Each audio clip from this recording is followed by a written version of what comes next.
Welcome, everybody. I'd ask everybody to please rise. This is the June regularly scheduled meeting, adjusted for a couple days, of the Town of Fairfield Board of Finance. We're going to ask Mr. Walsh to lead us in the Pledge of Allegiance this evening. Pledge of allegiance to the flag of the United States of America and to the republic for which it stands, one nation, under God, indivisible, with liberty and justice for all. All right. Welcome, everyone. It's good to see everybody tonight, and congratulations. I know there's been graduations and birthdays and all sorts of good things over the last couple of months, so congratulations on all those items. Thank you, sir. On the agenda this evening, we have one voting item. Actually, we have several voting items. My apologies. The first one is a bond resolution recommended by the Board of Selectmen for $42,000 for the restoration of the Ye Old Yacht Club shop building. Mr. Hurley's here, I believe, to speak to that. Is that correct? We have to appoint the auditors for the next fiscal year. I think that should be, is that fiscal year 2018? Is that right? Or is that 2019, Mr. Mayor? 18. It is 18. Okay. We better do that pretty quick. We have to approve the Town of Fairfield's policy on debt issuance. Mr. Mayor passed that out last meeting. We're going to discuss potential options for expense savings. There's no vote on that. We're going to discuss the cost of the special election now that that whole thing is behind us. And we're going to discuss and approve the budget process for 2019-2020. And then I know of no other communications. Do you, Mr. Mayor? No, sir. Okay, but that's on here. So that's our state of affairs for this evening. Questions, comments, concerns before we start? There's no minutes to approve right now. We'll do that next meeting. All right. We'll take item number 1. To hear, consider, and act upon the following resolution as recommended by the Board of Selectmen. Resolved that the first selectman is hereby authorized on behalf of the Town of Fairfield to receive and expend up to $42,000 to fund the restoration of the Ye Old Yacht Yard shop building, the Burr Shed. 100% of said project cost to be funded by 2 donations from the Southport Conservancy, the first covering $37,872 of the known project cost, and the second reimbursing any expenditures beyond known project cost up to $4,128. Do I have a motion to put this before us? We'll take Mr. DeWitt, and we'll take a second from Ms. Zesma, and the motion is now before us. Mr. Hurley. Hi, good evening. I'm Bill Hurley, the engineering manager for the Town of Fairfield, and tonight I'll be presenting the Old Yacht Yard shop building, otherwise known as the Burr Shed. It's located at the Ye Yacht Yard, Town of Fairfield property, near the end of Harbor Road in Southport. The shed is considered a historic structure, but is in poor shape. The roof, trim, siding, and doors are in need of repair or in-kind replacement. The interior is basically in good condition considering the age of the building. A few years ago, the Southport Conservancy approached the Town of Fairfield about raising funds to repair the structure, and earlier in 2017, the Conservancy obtained Historic District approval for the in-kind repairs of the structure, and recently the Purchasing Department solicited contract bids for the proposed repairs. The purpose of the project is to repair the structure. It will allow the town to perform the much-needed repair and in-kind replacement of certain elements of the structure.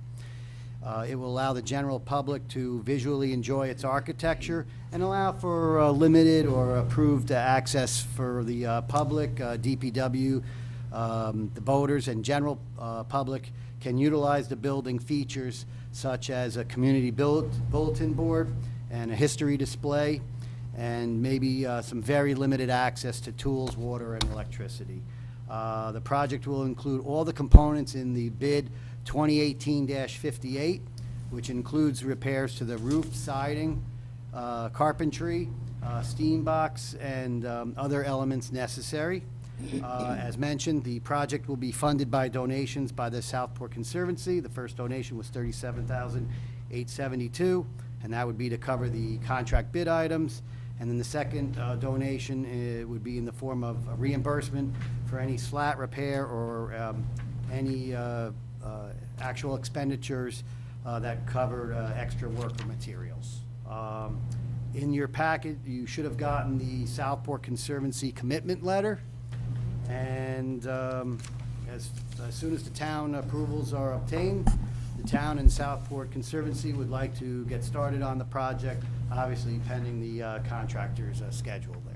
Mr. Hurley, what happens if you get into the project and it goes over the $42,000? We would, the chances of that are going to be slim because most of this work is going to be exterior. In the event of that, we would probably approach the Southport Conservancy and see if they would go up a little bit, or if there's any way to kind of triage. You know, there are some things that we might be able to push off a little bit if need be, and do the most important repairs. Okay. Thank you. Questions? Mrs. Leclerc?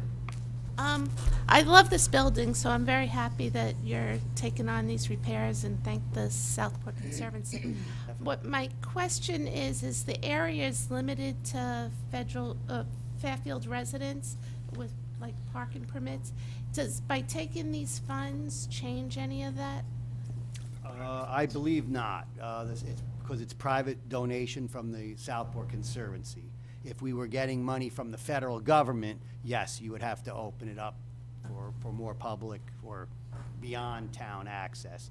And again, it's one of those things that public still can enjoy it. I think there's only certain times of the year that there's the restriction with the parking. Okay.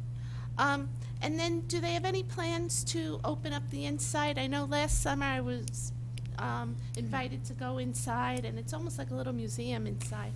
Is that going to be open to the town residents at all, or is there any plan Well, for that's that? where I said there'd be limited. I would imagine the Conservancy, or perhaps the town, if elected, you know, if they decide to do it, would have maybe a periodic opening or something like that, or maybe during a special event. And this is just my opinion. I think they usually have like a blessing of the fleet, you know, and since you have a good amount of public for that, it would be nice to maybe open it up for that day. And it all depends on, you know, volunteer and coverage for it. But I would imagine, as I said, it would be a limited, it wouldn't be open every day, it would, you know, or anything like that. But on periodically, it could be open so that the public could enjoy it on occasion. And then one last question. Sure. Will all the renovations be done to keep the historic nature of the building and everything intact? Definitely. Yeah. Okay, thank you. Thank you, Mrs. Leclerc. Mr. Walsh, did you have Yeah. something? I was going to ask some questions similar to Ms. Leclerc, but I would, you know, obviously, I think the building's a great building. It's definitely historic, and I would like to thank the Southport Conservancy as well for stepping up to fund this. Who controls, like, the key? Like you said, it's going to be opened up occasionally. Does the Southport Conservancy control the key? Does the town do you control the key? Does somebody who controls who opens the door and when it's opened? And I just don't understand and like when that happens. And That is a good point. I honestly don't know if Southport Conservancy has a key or not. I do know the DPW has a key. And I guess way back when, Howard Burr had a key, I think. I believe one member of the fire department at that time, they were utilizing the shed for a couple of scuba drills that they would have, and so the fire department, I believe, had a key as well. Can we follow up on that? Yeah, sure. Just to see who Yeah. can open it. but the town of Fairfield insures it. Do we insure that? That's beyond my, I'd have to. Can you find get that out an from just the- I just Yeah. you know, if something happens in there or whatever, is it us? Is it somebody else? It's on our property, Yes. so I take it. Just I presume it's a structure that's insured, but if you could just confirm that. Yeah, I will check on. No, I'm not talking about the contractor. What I'm talking about is when people are going in and out, and we don't even know After where these it's keys done. are. Yeah.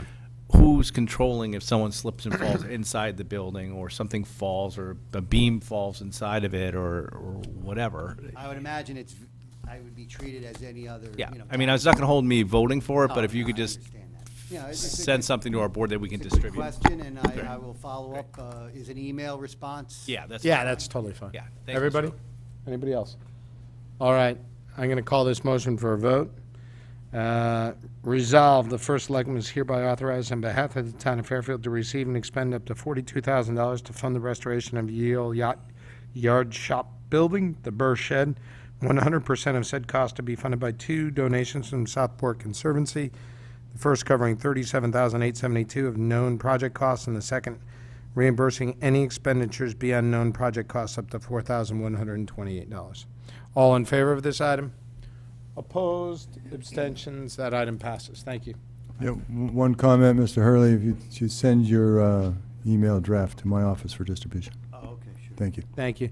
Mr. Hurley, thank you, and sorry we delayed you this evening. Thanks, and enjoy the evening. All right, you as well. Item number 2, to hear, consider, and approve the appointment of the auditors for fiscal year 2018. This is a holdover item from last meeting. Do I have a motion to put this before us? Mr. Walsh, do I have a second? Mr. DeWitt? I'm going to turn it over to Mrs. Leclerc and Mr. Mayor. Let's start this again. All right, coming prepared, I hope. Pre-2017, the town used Cohen Resnick as auditors for several years. Cohen Resnick had served us well, however, several of their staff moved on. The town went out to bid for the 2017 audit. The selected bidder was PKF O'Connor Davies. They were not the lowest bidder, but they were by far the best choice from an experience and staffing perspective. They provided us a 5-year bid with increases at approximately 2% per year. 2017 was the fiscal year 2017 was the first year they performed the audit for the town. They did very well. Point of interest, the audit partner for the town at Cohen Resnick had moved on to O'Connor Davies, so we still have Joe Santafonte as the audit partner with a different manager and staff. Actually, they brought in more staff. The total cost of the audit for is was $97,855 for fiscal year 17. General fund $88,225. Pension $9,630 was the allocation. The total for the coming year, the current year, the fiscal year 18 audit is 2% higher than the $97,855 at $99,870. So I'm recommending to the town that we engage PK O'Connor Davies as our auditor for fiscal year 2018. Mrs. Leclerc, any comments from the audit committee on this? We were happy with the auditors, and we think we should retain them again. Can you use the mic? Oh, yeah. We are happy with the auditors at this time, and we think we should retain them again. Do our budget that we just newly approved includes these enough funds to cover this? The budget did not include the 2% increase, so the budget might be $1,600 short. So that's coming from But that's contingency. depends the allocation as well, because there's 3 entities being audited: OPEB, pension, and town. Got it. There go your raises. Yeah. Any other questions, comments, concerns? Were board members happy with the audit this last year? Mr. Walsh? I've always been very impressed with the audit and Mr. Senafanti's presentation of the audit and the CAFR. So I always think he's done a great job. I also think that he's provided this board, when necessary, with the requisite financial expertise in municipal finance that we've requested whenever we've requested him to be here. And you know, I think we've all grown comfortable with him.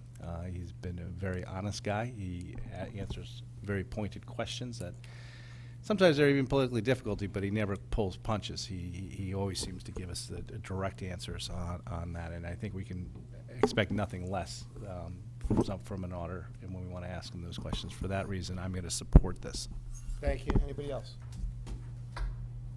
Okay, give me the name of the firm one more, the full name, just so that I, Capital PKF yep. O'Connor with an apostrophe O apostrophe. Irish, I can get that one. Got it. Davies. Okay. All right. So, I'm going to formally make the motion then that we approve the appointment of PKF O'Connor Davies to do the fiscal year 2018 audit for the town of Fairfield. Do I have a second? I'd like it to come from Mrs. Leclerc. Second from Mrs. Leclerc. Any discussion? Seeing none, all in favor of this item? Opposed? Abstentions? That item carries. Thank you. Next item on the agenda. Yeah. Next item on the agenda is to hear, consider, and approve the Town of Fairfield policy on debt issuance. This is a policy that Mr. Mayor drafted. This actually came out of the audit, did it not? And it also came out of discussions with the credit rating agencies. Is that fair to say, Mr. Mayor? Primarily discussions with the credit rating agency. That's totally correct. Yeah, thank you very much for your, I know you're the author of this. You did a fine job as near as I can tell. Do you want to step us through it a little bit? First, I want to, I think what's sent out in your package was the one that you saw last time. Yep. So I have, there were 3 minor revisions, which I'm going to pass out.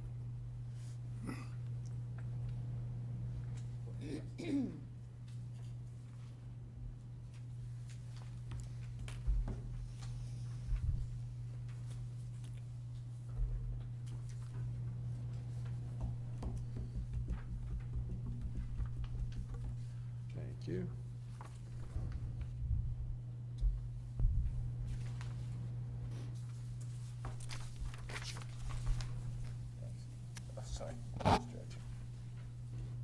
Okay, step us through it, Mr. Mayor. Yeah, so basically, though it's short, I think it's comprehensive and complete with respect to satisfying Connecticut general statutes, satisfying SEC, i.e. Securities and Exchange Commission requirements. The first change from recommended, I think that was actually Mr. Walsh in the second bullet.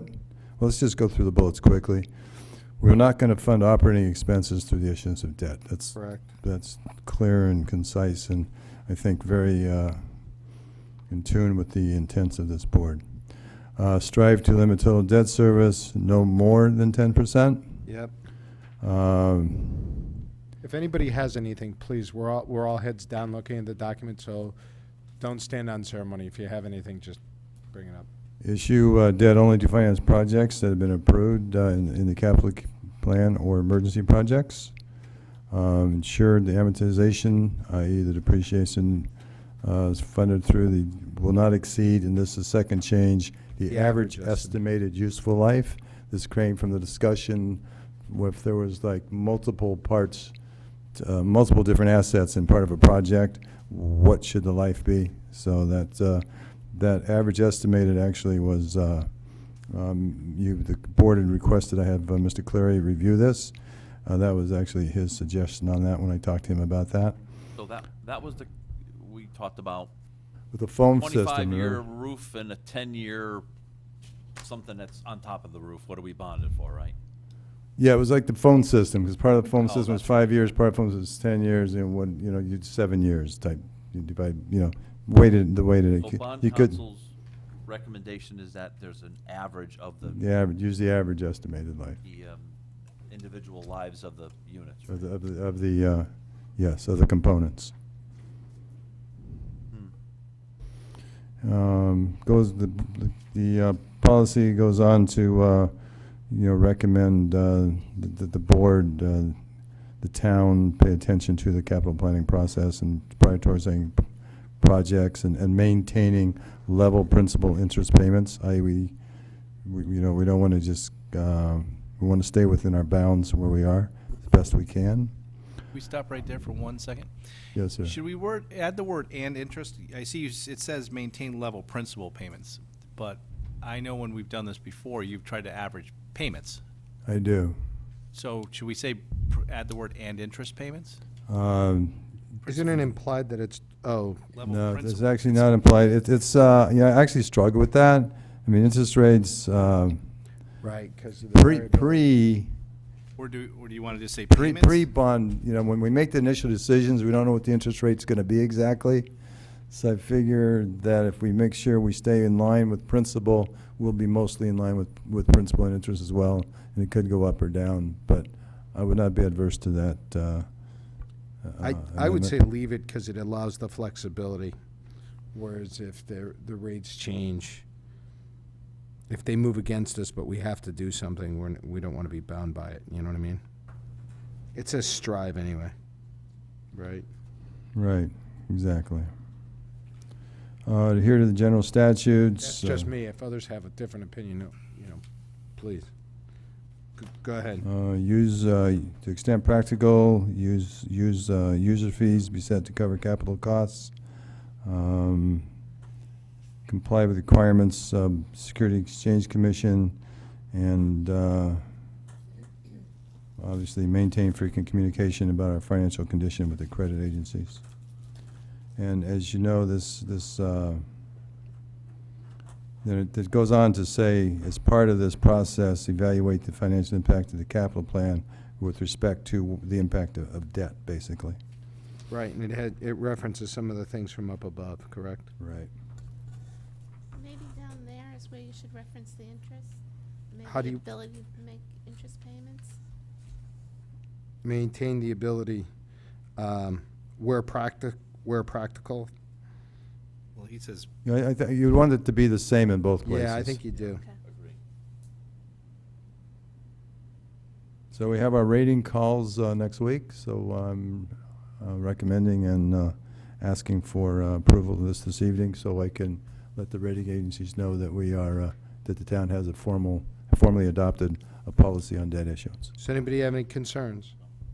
All right, so the document that was passed out tonight is now before us for approval, and it's to adopt the Town of Fairfield's policy on debt issuance as revised from our last meeting.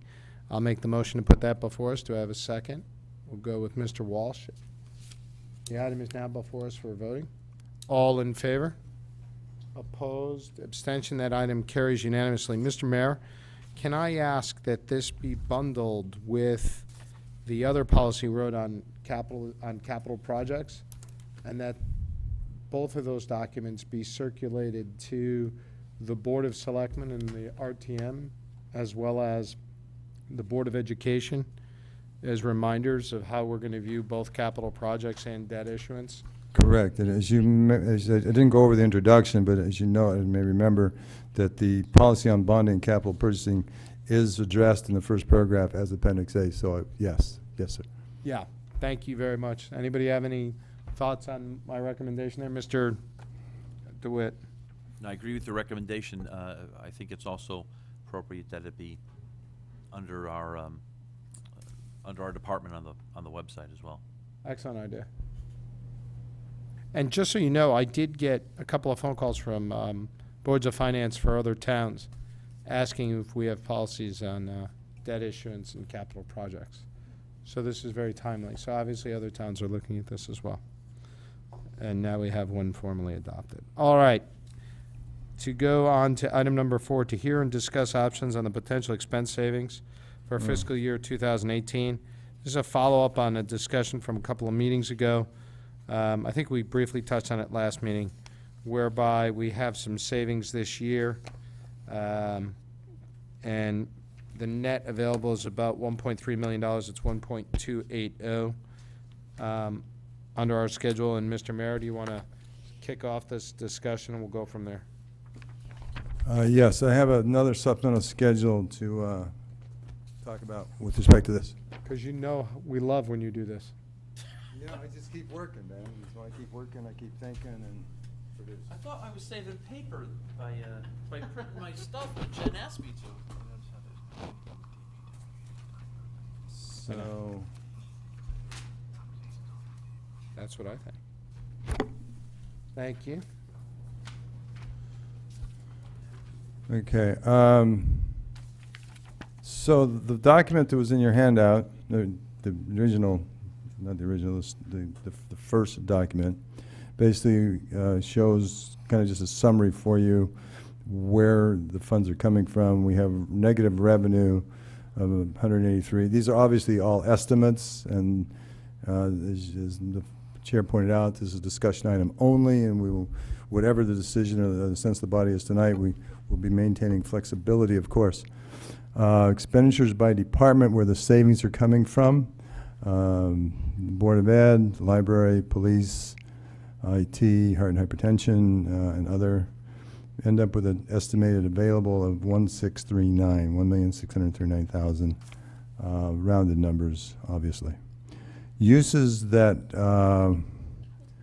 we want to, that I really want to need and want. The first one is the budgeted amount for the fund balance contribution has an $89,000 shortfall to keep us consistent. We've talked about this in the past, so I definitely want to allocate $100,000 to that.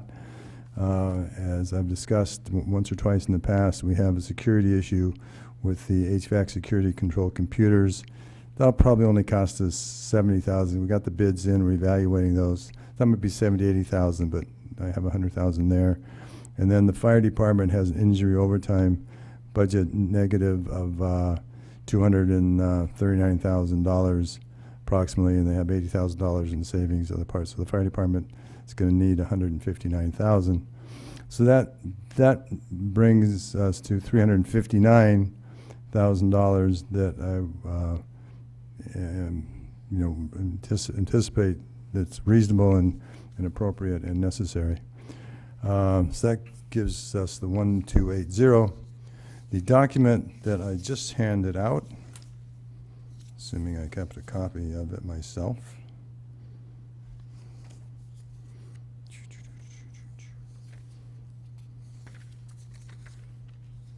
Oh, here it is. Okay. So this is kind of, not kind of, this is where I would what I would anticipate using, having talked with all the various department heads and my knowledge of what's going on in the town. You can see we have four items, 4 vehicles on that net estimated available. The 1280 comes over. Then we have the dump truck, the backhoe, the wheel loader, the brush bucket.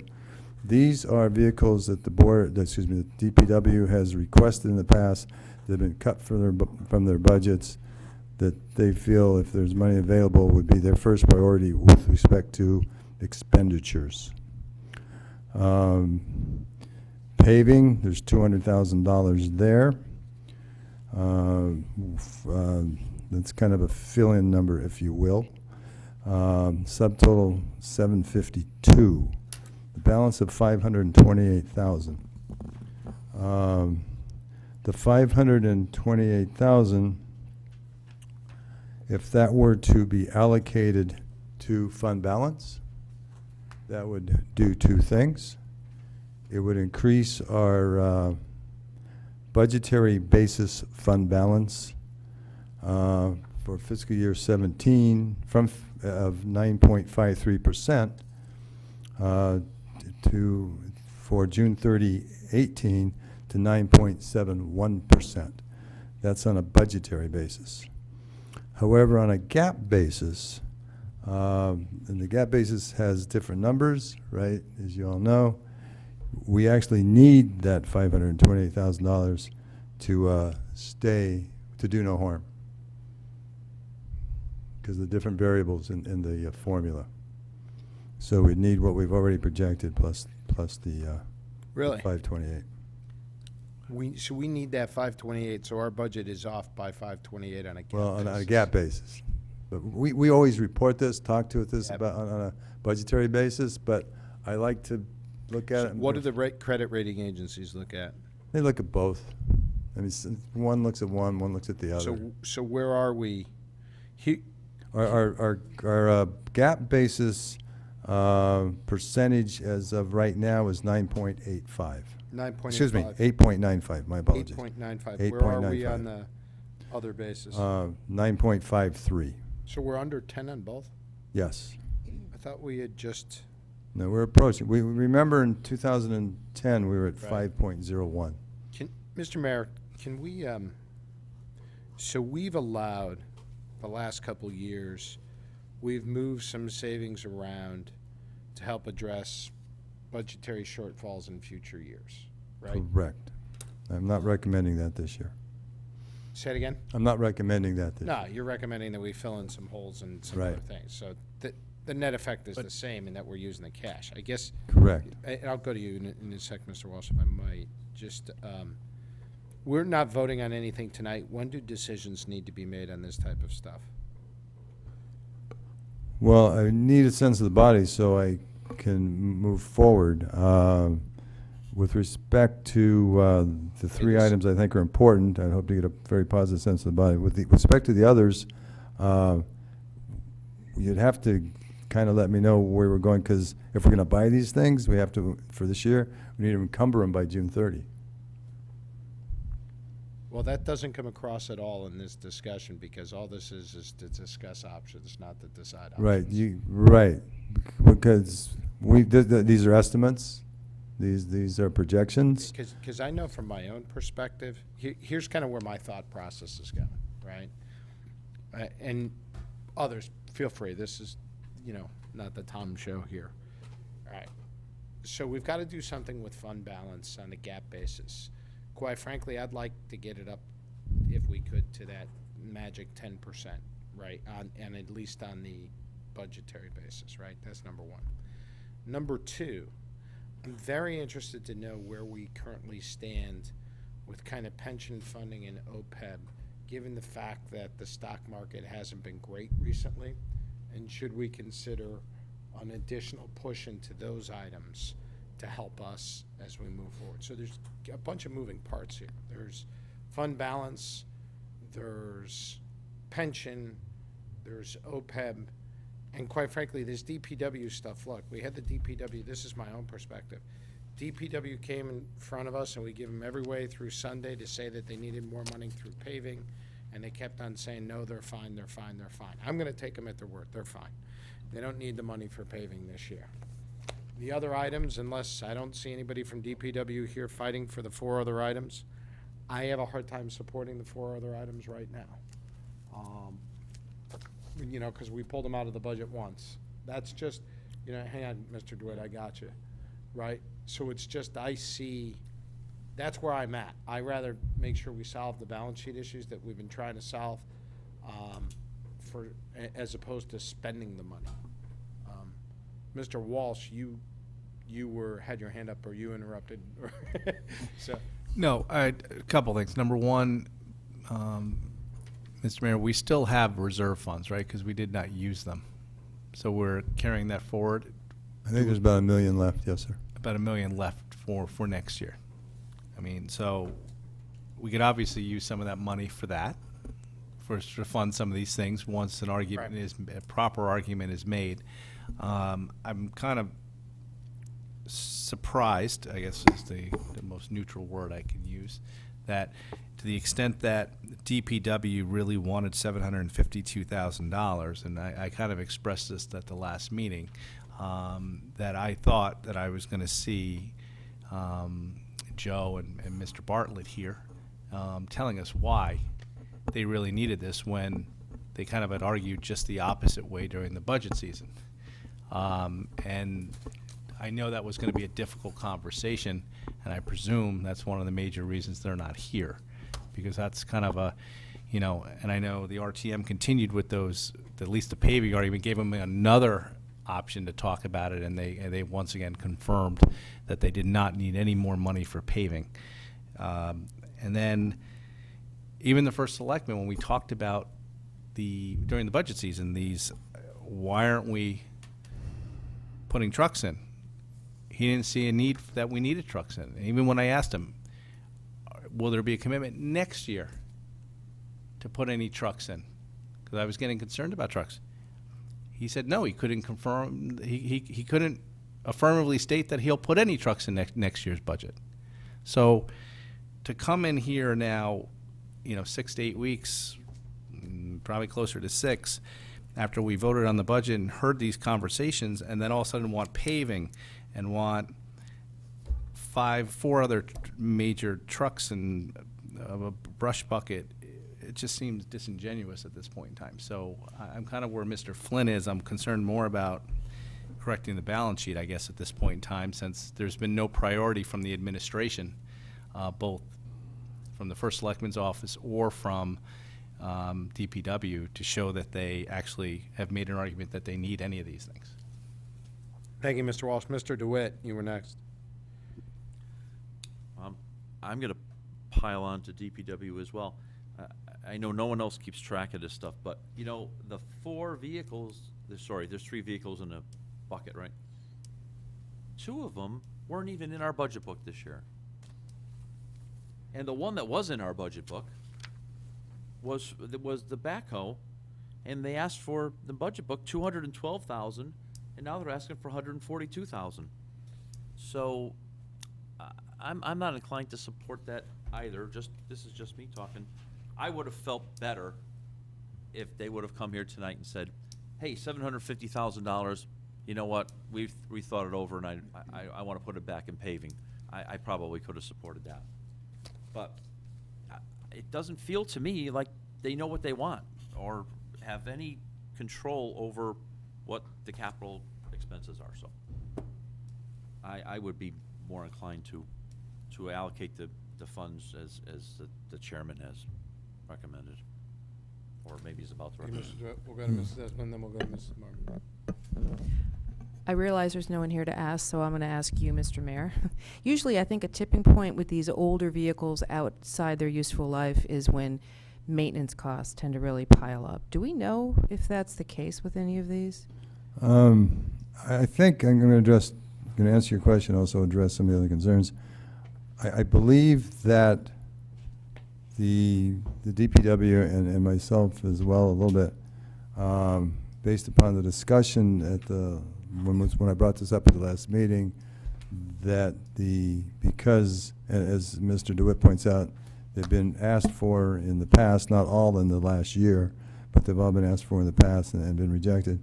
I think there was some belief and confidence that the board would feel favorable about the trucks. And the paving, since I wasn't going to give them more than 200,000. Oh, so that's self-imposed by you? Yes. Okay. Well, that makes more sense, actually. I think they felt that that those discussions had been had, and if the money's available and it's wanted to do that. When we That's government thinking at its best. The money's available, so let's spend it. it's like at home. Sometimes you buy hamburger and sometimes you buy steak.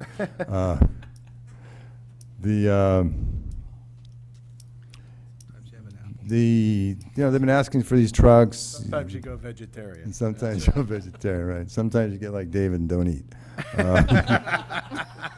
You're a bad example, Tucker.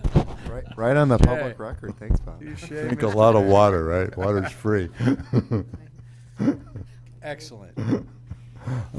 Great. But the two comments that I have on the truck, other than the fact they've asked for the trucks over and over, not over and over, but in the past, and there's one some way to look at it. The other way to look at it, there's two other items. One, the the maintenance costs have not gone up dramatically, so that would imply there's not a lot of big breakdowns happening that are not at least haven't been over budget, that have not been forecast and been coverable. However, building the berm, the excavator did break, and part of one of the berm expenses has been the rental of an excavator. We don't have those yet, do we? We're getting No, to you update asked them. those to be audited, and I'm in the process of doing that. Yeah, that's, on behalf of the board, I asked Mr. Mayor for a full accounting and breakdown of all the costs associated with the work done related to the pile, including the construction of the berm, including actually the internal costs of constructing the berm. Because obviously, if we're spending time there, something else isn't getting done. So we should be getting that soon. I have one Says quick by the follow-up, and midday. it may be for you, Mr. Chairman, but Yeah. I remember one of my years on the RTM, we got a list of every single DPW vehicle by We've seen that. year and age and useful life and maintenance, when it was starting to. Was that created specifically for a budget year, or do we get that every year, and should we be asking for that? No, I think it's excellent that we asked for it again. And we've asked for that from other departments. And I think, quite frankly, it was the police department that actually, and I don't want to, I believe it was the police Their department vehicles. that first did a really good one of those. Okay. And we said, hey, why don't we extrapolate that and do that? Can we get that for other departments? So I think fire did it, and then I think DPW did it. That was a long time ago, though. So Yeah. but Mr. Mayor, that's an excellent idea that we get that listing. It obviously won't help us tonight, but it is good to have for the future. Mrs. Marmy? Vehicle inventory Yes, from please. DPW? Yes. With the relevant information, age, all that kind of stuff, Right. mileage, you know, not just a listing of trucks. Right. Okay, you're done. Thank you. No. Not so fast. I just want to go to paving, because actually we had a lot of discussion about paving, and I know we're going back in time and I don't want to relive that discussion, but there's a lot of concern about the fact that we were cutting paving short. Yep. And that we were doing the town a disservice, and I mean, there's a lot, I don't need to relive that, but, so I'm just wondering, 200,000, where is that number coming from? Is, you said, I mean, I know that's what you're recommending, but, you know, I would almost argue that it's paving that's the issue that we should be facing as a town, so that we don't get too far behind. We had made a commitment to this, and we were concerned about getting behind. So that would be one point. My second point is, with the fund balance, we haven't had a full discussion of philosophy from this board. We've heard from I don't remember the gentleman's name, but from the credit rating, we're going to have a range, right? I mean, I know there's a policy, but it was between 8 and 12, and they were giving us a comparison of the different towns, but it bears discussion of where do we want to be, and what makes the most sense for Yeah. us. Can I And address- again, I know we have an opportunity to add to the fund balance, which is great, but do we need to? Is that the best use of this Yeah, money? so when we did the policy, which I think, in fairness, was well before you were on the board, it was because the credit rating agencies and our financial advisor, as well as, the credit rating agencies had actually commented unfavorably several times on our fund balance position. Then we did a survey of all the AAA towns, and we were very low as compared to many of the other AAA towns on our fund balance. And then The Mr. lowest. Walsh. We were the lowest, other than Greenwich, and we couldn't compare ourselves to Greenwich because Typically cash at that revenue. point in time, they had not bonded a single dollar. Right. They have since had minor funding, but it was an unfair comparison, but we were dead last. Right. And then, since then, we've moved up and made considerable pains to move up. But what the sad part of that, and where the Fund Balance Committee needs to get back together, so I don't disagree with your commentary, is they're continuing to raise the bar as to what they expect for fund balance because of all the problems with the state, because of the hurricane situation that happened several years ago. So even when that committee was sitting there and saying, we're going for this range, our fear is that range has moved even higher than where we were. And I understand that. I remember we asked a direct question, like, are we okay to, again, I don't remember. Mr. Centofanti. It was Mr. Centofanti. Now, he's Right. the auditor. He's not the credit rating agencies. Okay. Oh, right. And I know Yeah. that they're not going to come before us, but Right.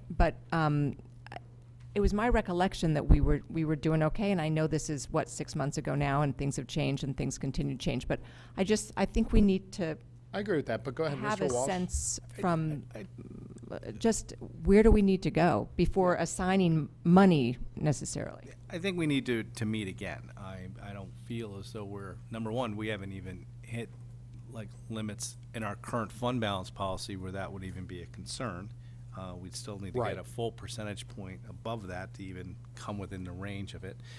I think there's been a number of things to suggest that if we did look at it, that the change would not be to lower the amount, it would be to increase the amount. And that even with luck, with planning, and just having a number of surpluses, which have, thank God, gotten us into the range where we kind of, at least are getting close to where we should be, we're still, I think, second to last place within AAA communities when we compare ourselves to other AAA communities. So it's not as though we're like, we've made great strides and all of a sudden we're middle of the pack. I'm not saying that we should be the lead dog on it, but I still don't feel great being second to last on that list.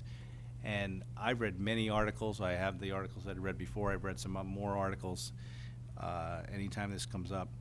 I mean, just to see what happened with Sandy, things that could happen again, seeing what happened with a number of these windstorms, seeing what happened to like West Hartford when they touched their fund balance, just touching their fund balance, money that's they're supposed to be there for a community if they have a major catastrophe, and now they got a negative outlook for touching their fund balance, a AAA community.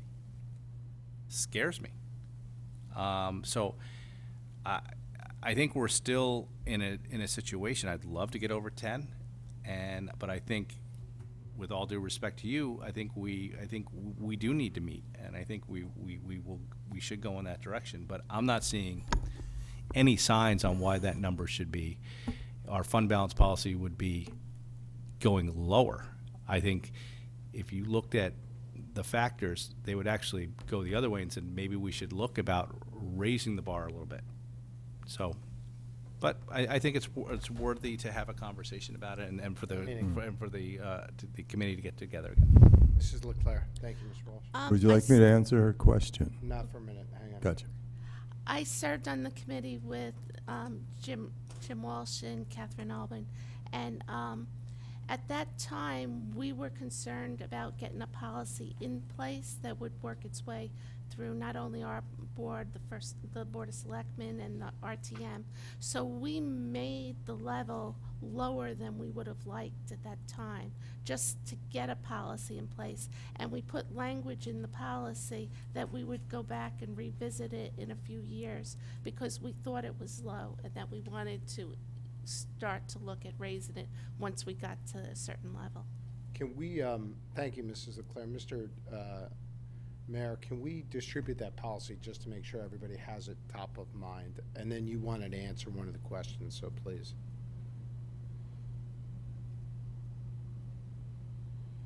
Yeah, basically, you asked two questions. One, where the $200,000 come from, which is an easy one to answer.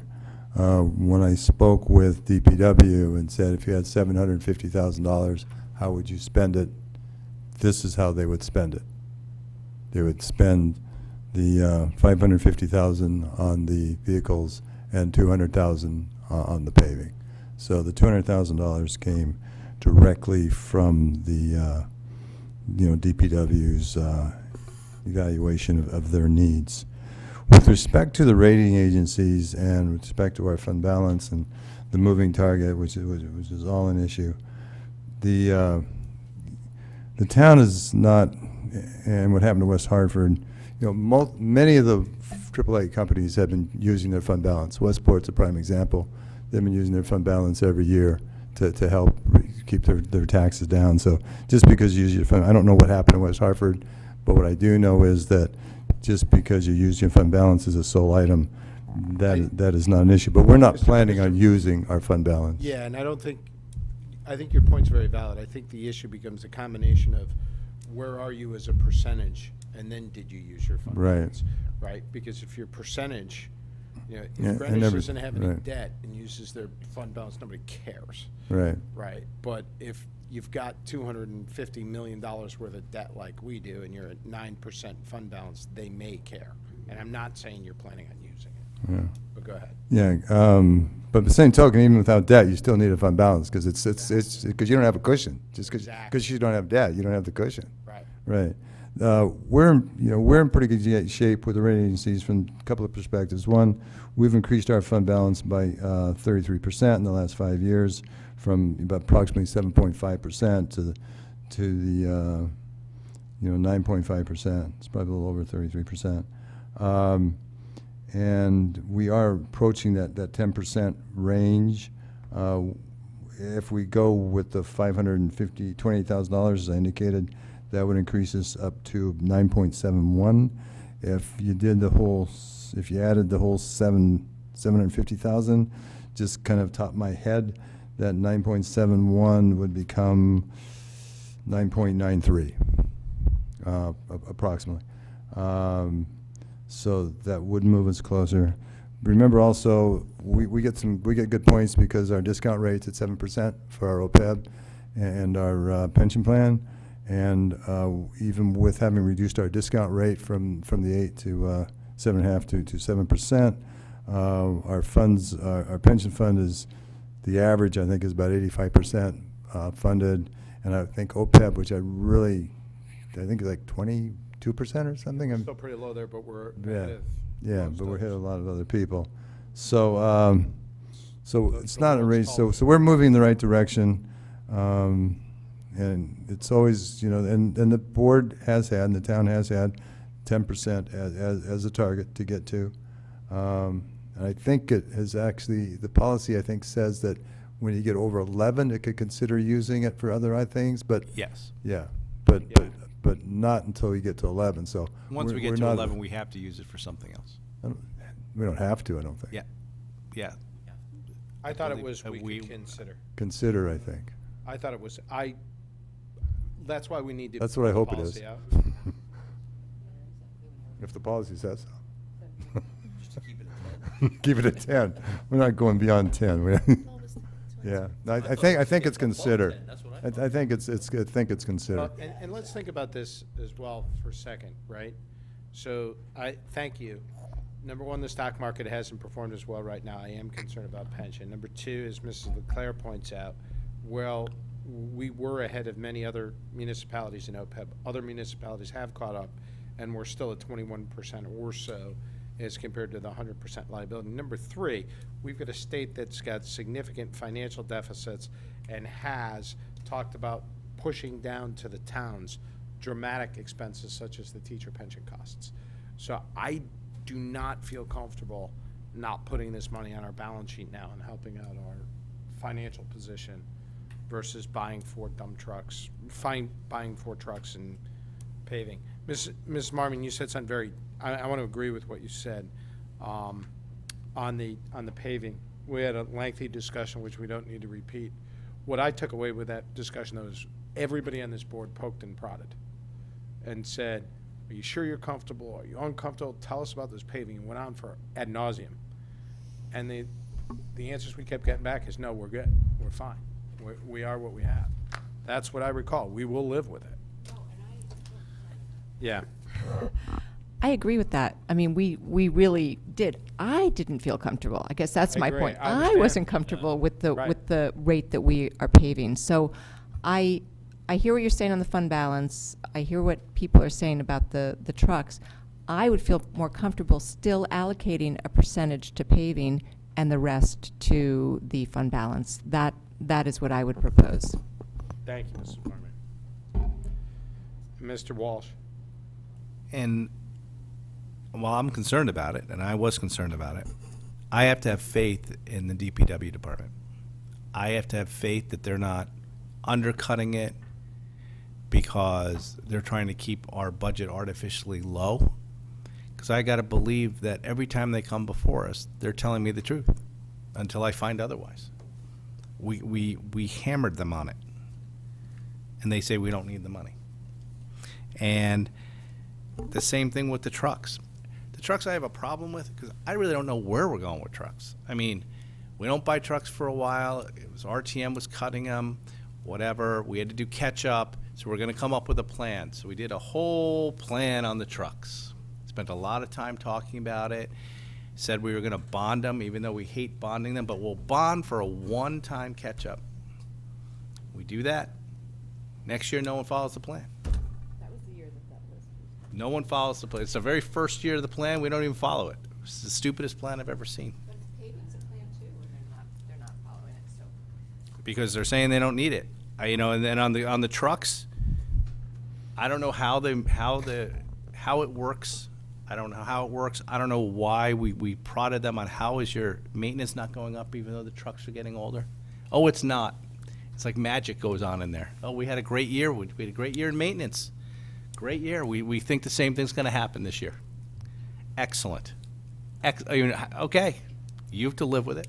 You have to run your department, and I have to trust you until something bad happens. So I'm not going to sit here. I mean, this is a list of priorities that you said if we give $752,000 to DPW. I could say, Bob, here's $752,000. Really, where I want it to go is the finance department. Tell me what you're going to do with the finance department for $752,000. And you would come up with a list like this of, grant person, this, that, the other thing. I can go to any department in this town. Building department would love people. Fire department, oh my God, they'd be saying that's not enough. You know, it's you know, you can go to any department with $752,000 and they're going to find you a list of how they want to spend it. Board of Education. Oh my God, yeah. I mean, I don't trust. I don't know where these numbers are. I guess I'm waiting to see it to play out. I'm waiting to see, oh, our maintenance numbers were really off, Yeah. or our trucks really did break down this year, or something. But you know what? The first selectman's the leader of the town. He's the CEO, and he's met with these departments, and he thinks this is fine. He doesn't even know whether he wants to add a truck next year. He said that. So if that's the case, I don't know why we're forcing 3 trucks in here and a brush bucket, or more paving than anybody wants. It's like we're kind of like forcing the money, saying spend it. So I think we'd be better off, putting money, wise money, I think, onto the balance sheet. Agree. I agree with much of what you said. The one thing that I remember a little bit differently with respect to the paving is I remember that Mr. Bartlett had said something, started out saying something about, I'm really $5 million behind. And then there was a discussion and some mental gymnastics by the chair where we came up with a net, I think, of the paving over time to catch up and be whole with paving. We were $2 million behind. Yeah. And you know what they said? They're good with that. Yeah, but the number was there, that's what I'm saying. They said they were good with 1.5 million. Right. I mean, that's what Scott said. And I agree with Mr. Walsh on the trucks too. We approved that plan. We went with it. We voted for it every time it came up. So we don't deviate from it. They deviate from it.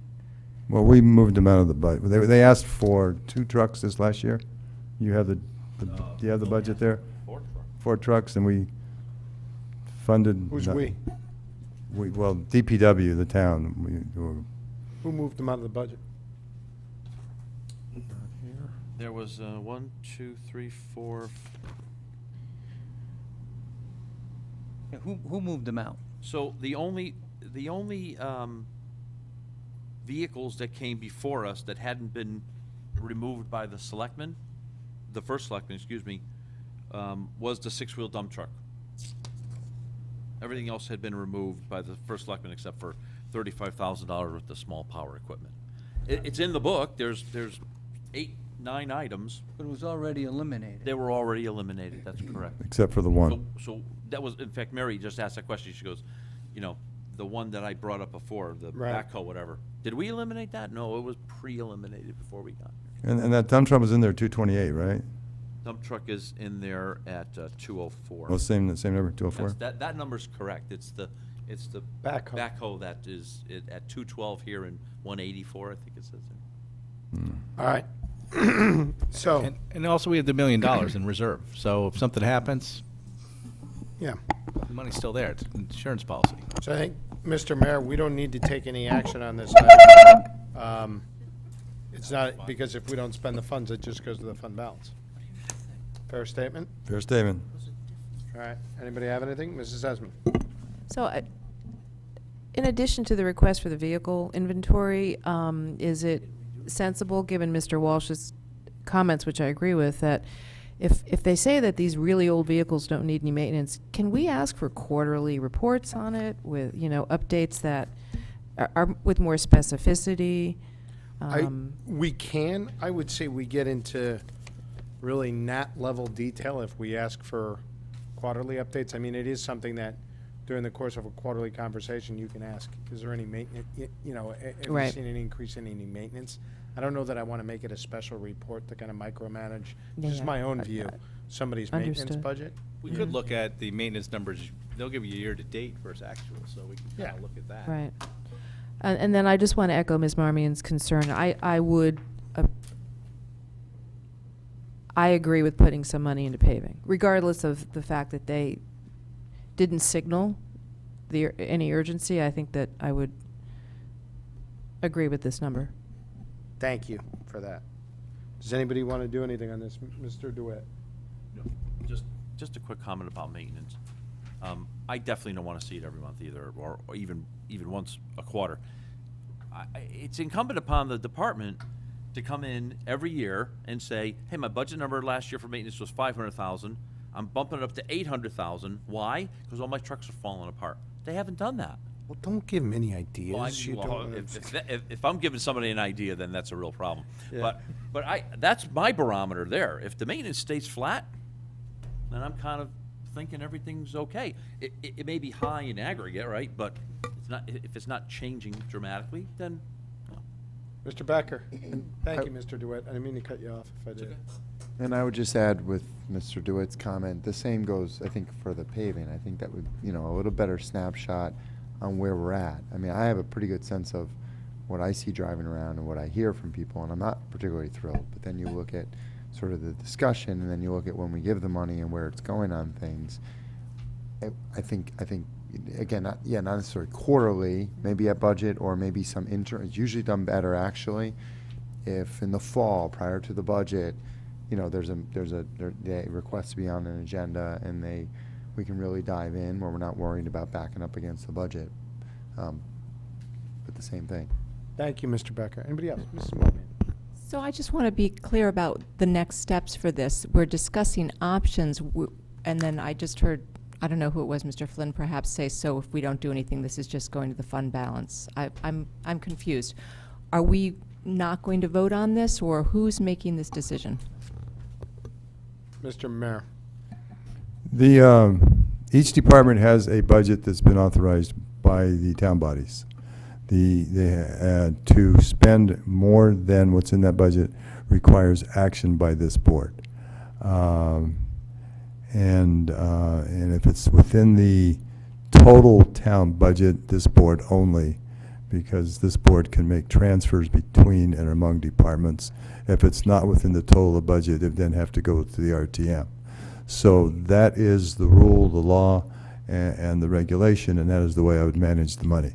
So I would not so I would not allow the DPW, I would not approve, I think is a better word, for DPW to spend more than their budget, even if I have other money in other areas, without understanding to this board relatively, because I bring a schedule before this board in September.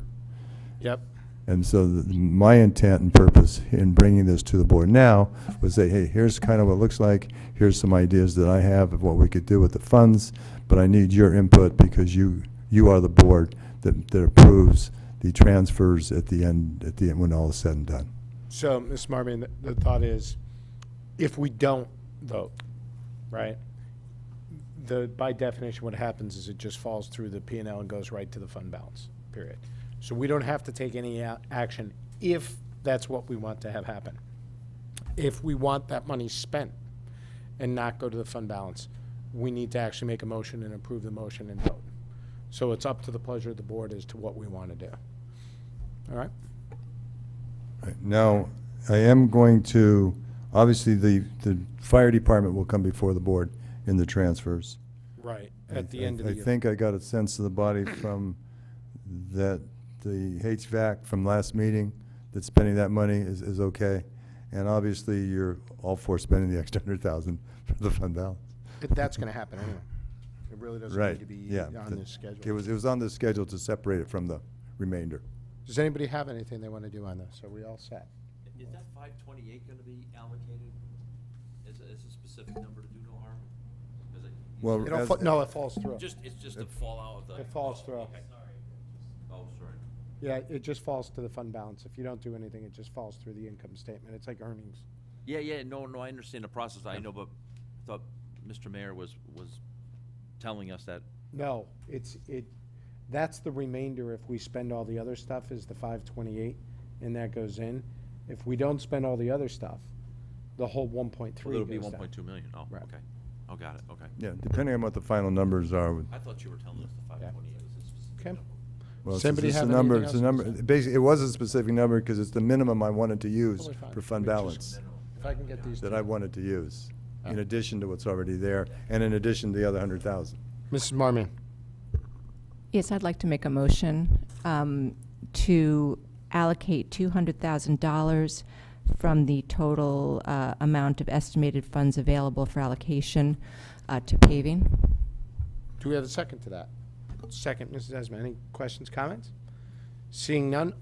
Comment is that since DPW didn't want the funds and did not want a budget for them, I see no reason why to expend the funds if they don't think that we need it for paving. So based on that, I'm not going to be supporting this. Okay. Anybody else? All in favor of the, oh, do you have something you want to say? Yeah, and I understand DPW didn't, but I also feel that it's a very important service to the town. We have the money, we have the opportunity to catch up with the plan that we had put before us, and I think we should take that opportunity and pave our roads. And when given the opportunity and DPW was advised that they were behind by that plan, they said that they had no problem living with the money that they had requested in their budget. And therefore, I've got to follow what they do. I followed their plan before. I got to follow the plan. Everybody's position's clear. All in favor of allocating $200,000 of this excess to increase paving from DPW? No. No. I'm calling for a vote. All in favor? Opposed? Okay, that item fails, so right now the amount just goes right down. Okay. Without what? Okay. Well, you didn't need to say that. You can just say that your vote says that you abstain. If you want to explain why now, I'll give you the floor too. Okay. Okay. So, David abstains. The motion fails. Ms. Marmion and Ms. Esma voted in favor. Got that? Got it. Cool. Anything else on this item? Any other motions? Seeing none, we'll go to discuss the cost of the special election. So this was a request by several board members now that this is in the rearview mirror. And we've gone, I guess, almost as far as it can go to kind of get a walkthrough as what this cost us. Mr. Mayor, can you step us through the schedules that you provided on this? Sure, assuming I have them. Basically, there's two categories of schedules. There's a legal expense, and then there was the expense to hold the election. The total legal expense cost that we have currently is $95,771. The cost of the election was $21,000. I am confident that all the legal bills are in, except possibly those from Coles, Baldwin, and Kaiser, because I know there was some Supreme Court hearings subsequent to the timing of their last bill. Are those a material amount, do you know? I wouldn't think so, but it's been on my to-do list to reach out to them to get a final bill in. I wanted to make that call, but there was just too much other activity going on. But I wouldn't think it would be major if at all. Wouldn't the town attorney have a bill? I mean, everybody. I've checked with all the other attorneys. They've all said all their bills are in. So they just didn't know legal work on since what's gone on and the request for reconsideration by, who was the woman who was part of it? Well, remember that the town was really not the defendant. The town was the plaintiff, and Baldwin was on the side of the town. No, but the first selectman was on. So Joel Green and Liam are not town expenses, but Baldwin is a town expense because Baldwin was basically arguing the point for the first selectman of the town, Chris Timiak, and the former first selectman, Ed Bateson, and the town accepted those. No, but I guess the question is that Mr. Moran was representing the first selectman against the town. He was on the other side. Right. Yes. He was on with the other side of right. the It was one of those weird things where we were on both sides, kind of. Yes. So he didn't, I guess the question is still, Mr. I've been Moore didn't do informed. any more work? I've been informed that their bills are in. Okay, and Lesser and Lieberthal, that's Mr. Lesser, who's the town attorney. Robert Correct. Moran is the attorney that Mr. Tetro had. Correct. Bowles Baldwin is the attorney that was approved by the Board of Selectmen at the time. That was Mr. Timniak and Mr. Bateson. Correct. And Carmody Torrance, is that the one that Mr. Tetro hired to audit the Coles Baldwin bill? Correct. And what was the outcome of that audit? We never heard anything back other than I'm assuming the bills were paid. The bills were paid in full. So nothing came from that review. Correct statement. Is Mr. Baldwin's bill potentially going to be reviewed by Carmody and Torrance again? I wouldn't think so. I'd hope not. Wasn't successful after spending $3,600 approximately. Okay. Any other questions, comments on this? So the total of this matter to date is roughly $117,000. Correct. That's $96,000 in legal bills and $21,000 in election expense, correct? Yes. Yes, sir.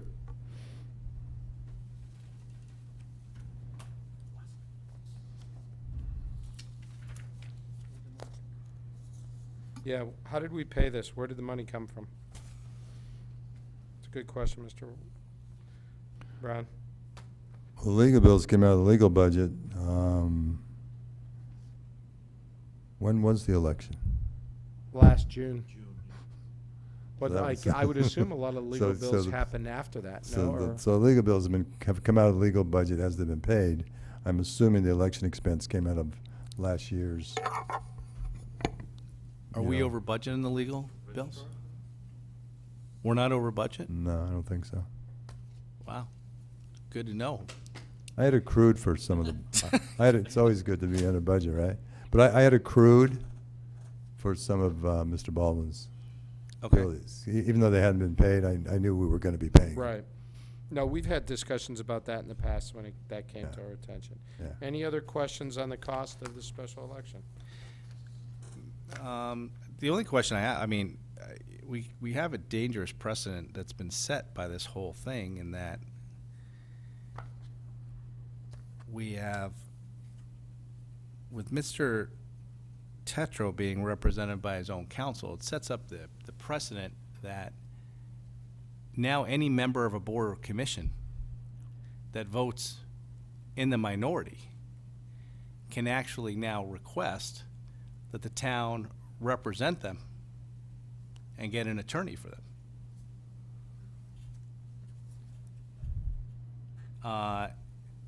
And I think we're gonna have to take that into account because there could be one sole member of ZBA who was 4-1. And that person can ask that they get counsel that's going against the town's counsel. And has that been discussed internally? Because it could raise legal fees going forward. It's not a conversation I've been a part of. Okay. All right. I guess we'll talk about it at budget time. Can I ask a question? Just, and this is, there's no motive behind this, other than, I wasn't that close to this part of it. So Mr. Lesser is our town attorney, and he's appointed by Mr. Tetro. Why did we then have another attorney appointed by the first selectman for the, and it's not fair, Mr. Tetro's not here. Yeah. But why- I don't understand that part of it. I understand the whole, why Mr. Baldwin and his firm was appointed because of the nature of this. But why didn't Mr. Tetro use Mr. Lesser? Well, he used him for some of it. Why wasn't he used? I don't get it. Yeah, your question is, why is there a lesser and a Moran, and I can't answer that. That would be a question you'd have to ask of the first selectman, carry this over to the next meeting, I guess. I actually think that there's got, and once the action started, I think there could be a conflict of interest on Mr. Lesser because he's the town attorney and represents the town.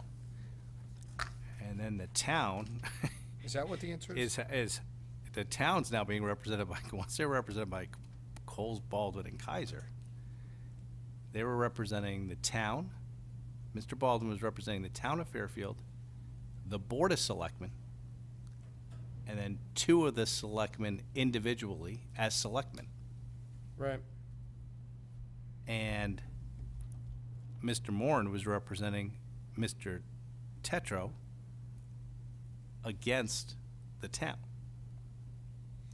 So I don't think that Mr. Lesser, as the town attorney Could've representing the repres- town of Fairfield, can represent Mr.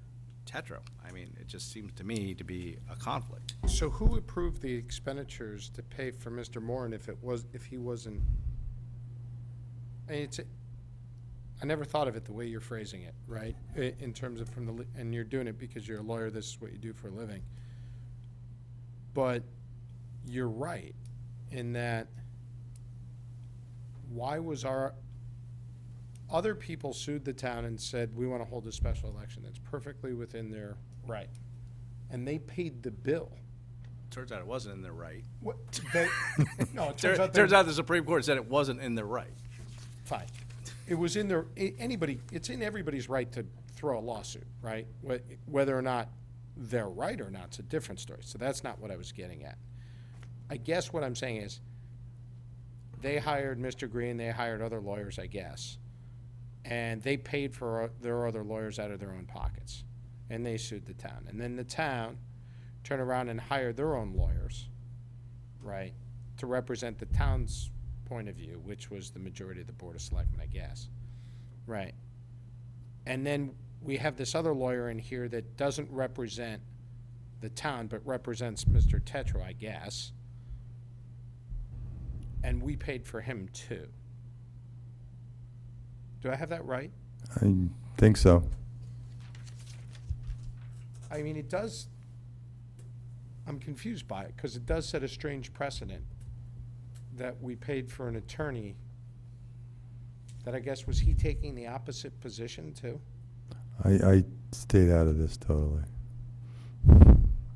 Yeah, And to answer your question, who approved the bills, when it comes to legal bills, there's 3 or 4 categories.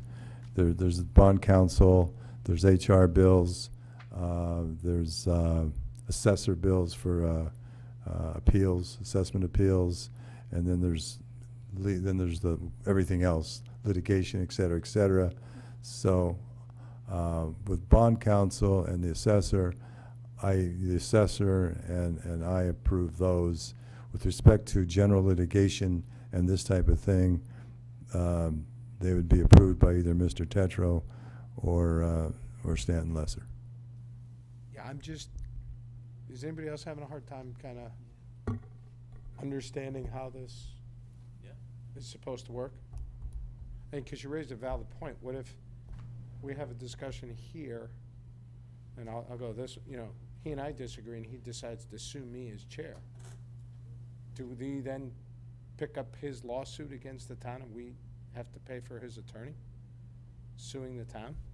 I don't. And we obviously can't go to the town attorney to ask for this because it's quite likely that he approved it.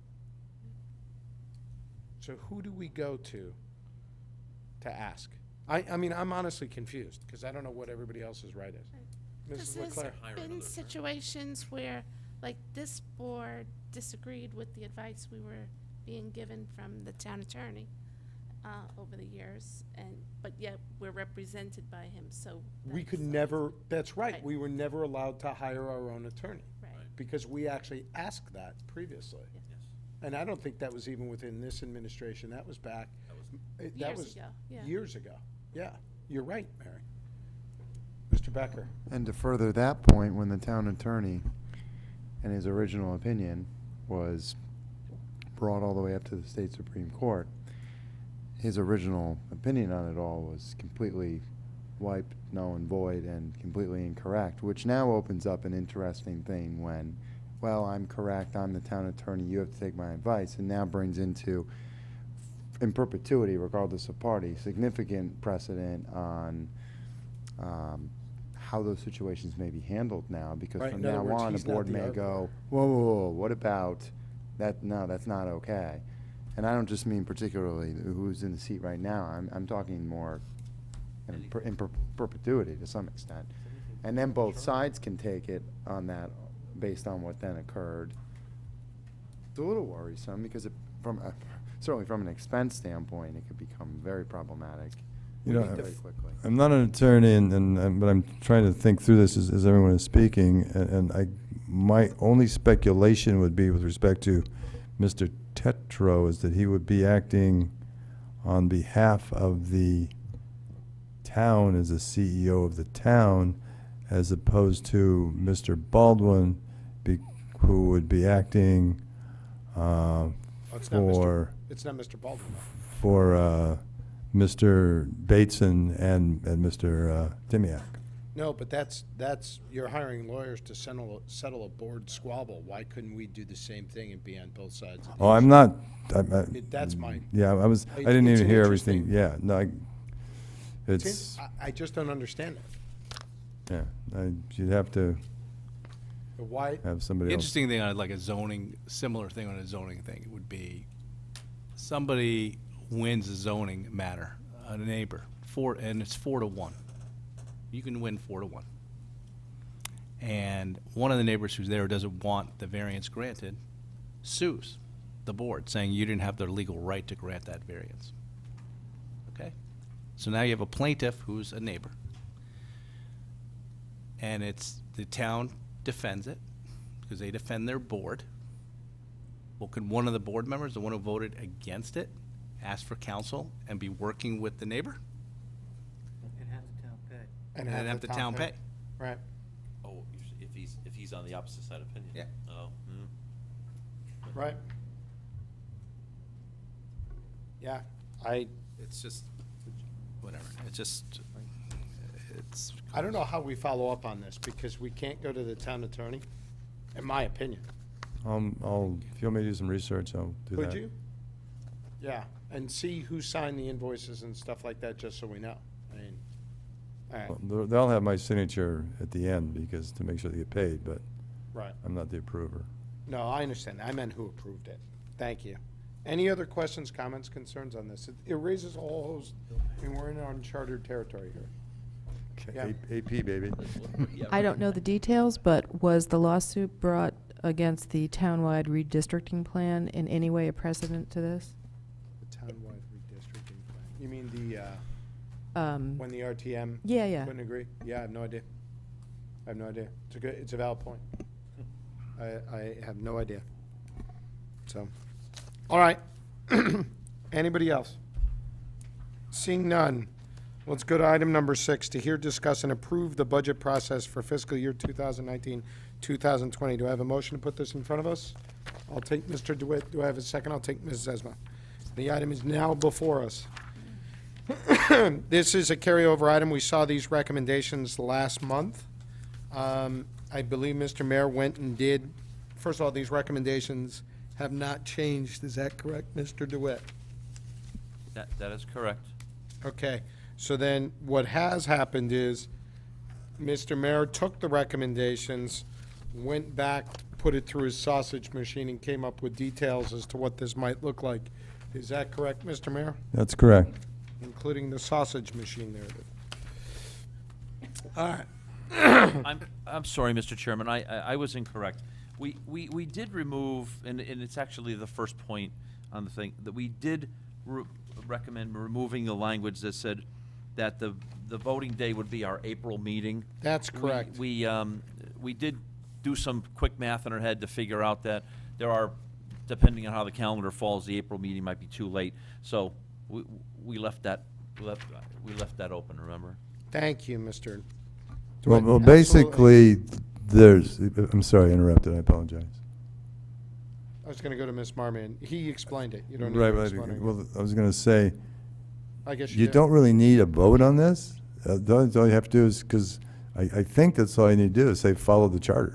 Well, I think that's what, I And just that's want to be. the vote, right. Yeah, And the exactly. charter doesn't have that kind of concern. It's just, Correct. yes. Ms. Marmion. I just wanted to bring up, I think, and it was Mr. Mottola, unfortunately, he's not here, but he brought up another passage in the charter that said that we had, the board could amend the schedule. And I think it would be useful to have that portion. is it 12.9? Whatever the language is, I'm sorry, maybe you have it, Mr. DeWitt. But I think it would be useful to include that. We had a discussion about it, and we all kind of agreed that that is also a very relevant part of the chapter, that it gives us some flexibility if we wanted to make changes. We would vote on that. Okay. Well, we could absolutely change, I mean, it is within our purview, as I understand, Mr. DeWitt, that we would have to vote to change and do it the way that it's been done for the last number of years, correct? Correct. So the charter says, and I quote 12.9, "The Board of Finance shall establish and may amend from time to time procedures and guidelines for bidding on," oh, sorry, that's not it. Yeah, and I was looking, There is a, there's something that gives us it that does flexibility. basically say in here that we'd have to have a, The thing is, you'd have With to the have a board. vote to do it. right, and that was one of the points on the briefing I gave last time, that as long as I've been on the board, we've never voted and said, hey, let's not be in compliance with the charter. We could have, and it would have been fine, right? But we've never yet done that. But that is true. And we never did it when I was on the board, and Mary, Oh, there, who's the longest serving, sorry, Mr. you said you never And that's did. fine. I just think we should acknowledge Great. that and put that It- into the it budget does- process. It does say variation of procedure. The Board of Selectmen, with the approval of the Board of Finance, may modify and vary the budget submission process in the interest of efficiency or in the event of special circumstances. And my research has shown that the last time that was done, for as far as anybody could It's like recall, was 1996. 1997, Yeah. 98 budget season. Okay. Right, so I think we should include that in the presentation, because Mr. Mayor put together a timeline, and I want to get to that timeline, because I want to see, does this work, not work? Do we need to, not follow the charter and therefore modify it through a vote? That's why I wanted to raise it. Totally And I fine. don't think anybody's in disagreement that you could do that. What we were all saying was, we haven't done it in 20 years. And I think it goes back to Mr. Mayor's comment, which I 100% agree with. I don't think we have to do anything. We just say, we're following the charter, right? Well, part of the charter is that line I just read that says, hey, if the Board of Selectmen and the Board of Finance collectively say, we don't think this is a good idea anymore, let's change the process, and we vote on it. So if we decide, we can take no action. I think so. That's fine. Mr. Mayor, do you want to walk us through the timeline unless anybody else has anything else? Yeah, just one final comment on that. I think that, I'm going to speculate that at some point in time, somebody made a decision and possibly through a vote to change it to what it's been, and it's become past practice. What this discussion is about, do you want to follow that, or do you want to go and adhere strictly to the charter? And I think that to do that is just kind of like you would just advise through a vote, or just not through a vote, through a directive to the finance department to develop a plan to have a budget prepared in accordance with Yep. to the charter. So basically, starting with A, which is charter adherence. Respect to the Board of Finance, Budget Committee recommend to have the budget vote on a regular meeting. With the regular meeting first Tuesday in April, the Board of Finance would be in compliance with the charter, allowing for 1 month before the annual budget meeting. In those years when the first Tuesday falls on the first, second, or third, but for those years when the regular meeting of April falls on the 4th, 5th, 6th, or 7th, the Board of Finance would have to adjust their schedule in order to vote such that they would have presented to the RTM not later than 1 month before the annual budget meeting. So for April's, when the meeting is 4, 5, 6, or 7, 4th, 5th, 6th, or 7th, then the board would have to change the regular meeting to a different date. And That's we basically remove what that as- says. And we remove that as a Yeah, recommendation. right. So to do that, basically, we worked with Linda, obviously, to put together this schedule. It did take a while. So we start in September. Everything just moves back a little bit. It's the same work, the same timelines with, you know, kind of more or less a month earlier to some extent, and some other minor changes. So one constraint is we don't have the transfer approvals from the Board of Finance, and we don't close out the prior year until the end of September. So we really can't start until that happens, because we don't really know what the prior numbers are. And so we start October 1, prepare the budget worksheets and the budget manual, sending out the packages. So that's when the departments will get the information, what their actuals were in the prior year. So they'll be able to have that and use that information to start working on their budgets going forward. So the month for the budget director to do that work, and then a month for the department heads to complete their work, and then a month for the budget director to roll up. You know, when I say the department heads work, obviously some of those budgets have to go before different boards and commissions. Then it comes back to the budget director to consolidate and roll it up, and then we present it to the first selectman the day after Christmas. And the first selectman's time is compressed into 2.5 weeks. And then when the budget director is, when that is over, the budget director does another roll-up, and for a week, week and a half. And so we have a document that the first selectman can now make a recommendation to the Board of Selectmen on January 24th. Now, we don't get, as you know, the Board of Ed budget until February 1st is the date that they're legislated to have their budget completed by. The state budget is normally comes out at that same time. So we would then, in finance, incorporate that information into the budget. So that would be information the first selectman would not have, but the Board of Selectmen would have. And then the Board of Selectmen makes their recommendation to the Board of Finance the 1st of March. So they have first Monday in March. And then the Board of Finance, first Tuesday following the first Monday in March, conducts their hearings until the first Monday in April. The Board of Finance makes their budget recommendation the first Monday in April. Then we publish the Board of Finance recommendation April 15th. The RTM is in the meantime conducting budget hearings. And then the RTM has its annual budget meeting the first Monday in May. And then we just first Tuesday and Wednesday following first Monday in May, prepare the mill rate schedules first Thursday following. That's consistent with what we currently do.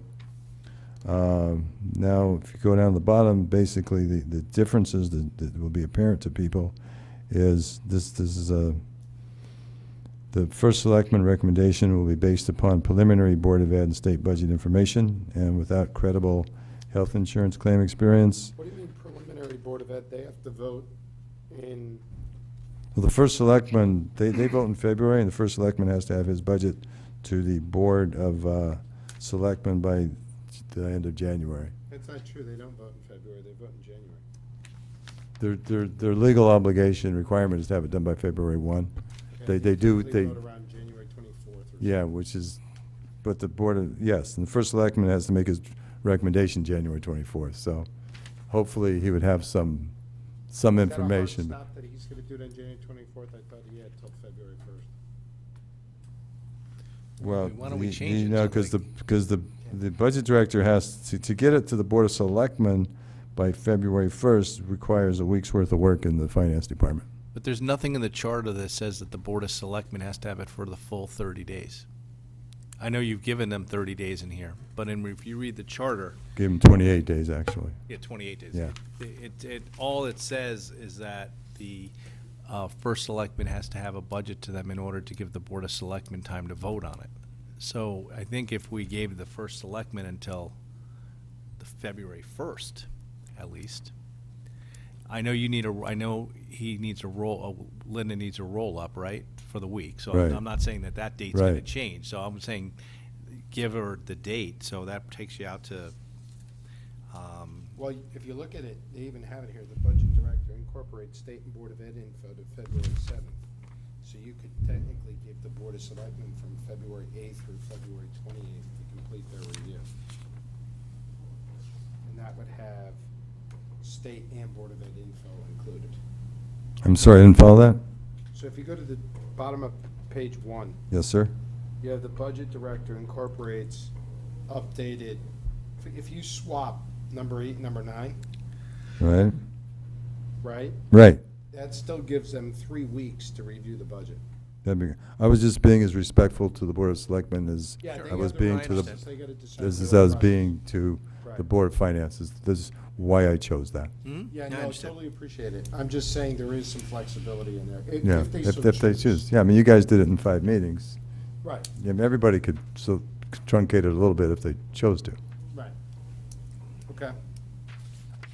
The next 2 points, 2 and 3, I mean, that's the same we always do anyway. At the end of the day, we use best available information. Correct. It's in the budget book, so that's no That's nothing change. new. Right. And then number 4 is the change. Can you Number talk 4 about is the that? change. As far as, basically, we will not have a proposed budget book. We'll be working from spreadsheets and documentation that we would print off and update. Would issue everybody a binder and issue you, I don't call them handouts, but updates and replacements for the binder. So it would be a three-ring binder, and it would get updated as votes happened. Correct, and as changes came in, correct, Right. when Would it that's look appropriate. the same as our current budget book, and the only difference would be the binders? Maybe not exactly, I mean, we would do our best to make it, Right. So it wouldn't like we would be looking at Munis printouts. We would. right, no, would not be Munis printouts. That's, when I first read that, I was like, really? That's what we're gonna be? Well, it says Munis reports and other worksheets. Right. We would hope to do as much as possible. Got it. Okay, what are people's thoughts? I don't understand number 4. It takes time to produce the book. No, I get it. But by the time, so let's just talk about us for a second. Per your schedule, we will start on the first Tuesday after the first Monday, which isn't necessarily true. We could start the day after the Board of Selectmen make their recommendation, but beside the point. At that point, we have everything. So Well, quite why frankly- couldn't we have a budget book? Chris, quite frankly, I mean, we could, because we were able to do it in 5 days, just, if, we could actually say, okay, the Board of Selectmen voted on February 28th. Bob, don't give us the budget books until March 10th, we're good. That's exactly where I'm going. Yeah. No, the I'm charter. I'm going exactly there. They just have to pass and approve, that doesn't mean they need to have all the schedules. If Bob sends us on February 28th, here's revenue, here's expense, do you know what I'm saying? You're talking the details. I don't think they need to give us the detail. I'm not recommending this, I'm just saying, we could give them, if they got compressed, we could compress a little bit too. But we're We could already also at have the a- bare minimum. we could also have a meeting on the Board of Ed to start while the rest of the book is being, because the Board of Ed's gonna have their own book. So the first meeting just be It's a very the good first point. selectmen's presentation. Right, we And. will always have Board of And Ed. then the Board of Education. Which Yeah, would I buy think more we time had for the, town book to be I think complete. we had the book that meeting this year. Past years, sometimes we haven't, until like the I've midweek missed after. it once or twice. Yeah. That's correct. Yeah. The Board of Ed book? No, the town book wasn't ready for the first meeting, it was ready, a few days after. Yeah. In other words, Mary, we can be flexible in the format, and they can still hit the deadline. I'm not advocating for it, I'm saying they can. Yes, Ms. Desmond, sorry about that. No. Thank you. So, number one, under adaptation, how much does that deviate from prior years, and how is that in any way perhaps injurious to the process to not have the claims experience? And then I guess part C is, so when do we catch up with that in the process?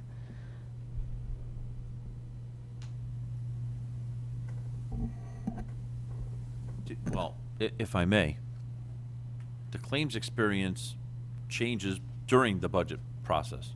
I mean, we've in prior years, the first meeting, we've had him come in, here's the claims experience. And then by the end of the budget process, we say, can you come back and tell us what happened in the last month? And then the So- RTM does the same. And then the RTM does the same thing. So I don't think it's, It's not static. I don't think it's very dynamic, I think, right? I don't think that's a real issue, nor do I think the healthcare, you know, is a big issue. I mean, it's 1 month's more experience, right? Yeah, it's the exact same thing. We always go into the budget with January's February? experience. February's No, experience. February experience. Yes, we go in with February's experience. I think everything, all the numbers we look at, I think are based on January. Then when we we start get an our update. discussions, you have February. Right. Yeah, I think That's that's what right. it's about. I think that's right. So I'm not, I don't think 2 You or would 3 still are- have the same numbers, Exactly. you're right? The Board of Selectmen would have the numbers that you have currently, but the first selectman would only have 6 months, or 5 months, which is just not credible from an underwriting perspective to make projections from. You still have your rolling 12, but you need current year activity And to. bottom line, the RTM, which makes the final decision on that, based on the They best get available March data. claims, they change it anyway. If it goes down, they can. If it goes up, they do not have the authority to do that. Right. I mean, Does it's that a, answer your it's a, question, Ms. Desmond? Yeah, it does. Thank I mean, it's a serial process, right? So if the the first selectman says to the Board of Selectmen, here we go, and they look through the whole budget and make some changes, then we get them. And then we look at what the budget is at that time and say, you know, okay, all your changes are good, I'm gonna make 3 more, or I don't like your changes. I mean, it's all gonna regulate, and it's gonna get to the RTM. Mrs. Marmion? Yeah, it's just a comment, and I brought this up before. I'm worried about the inefficiency of having the department heads come before the Board of Selectmen and then duplicate that process by coming in front of us. I do think it's more efficient to have us as a joint, as the two boards meeting together, hearing what one another say, because I feel like we're going to be asking some of the same questions, but not necessarily hearing everyone's answers. So I do have that concern. I don't know what anybody's thoughts are on that.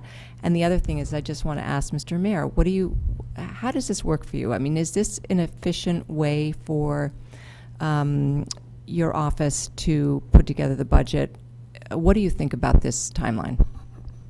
Well, we're doing the same work, we're just doing it sooner, and as you pointed out, some of it is replicative because you go through, instead of the combined bodies, you go to the bodies individually, and from the perspective of the Board of Selectmen will not have the input of during their meetings of the points that this body might bring up. I'm sure there is some value to that interaction, among the people of each body and among the bodies.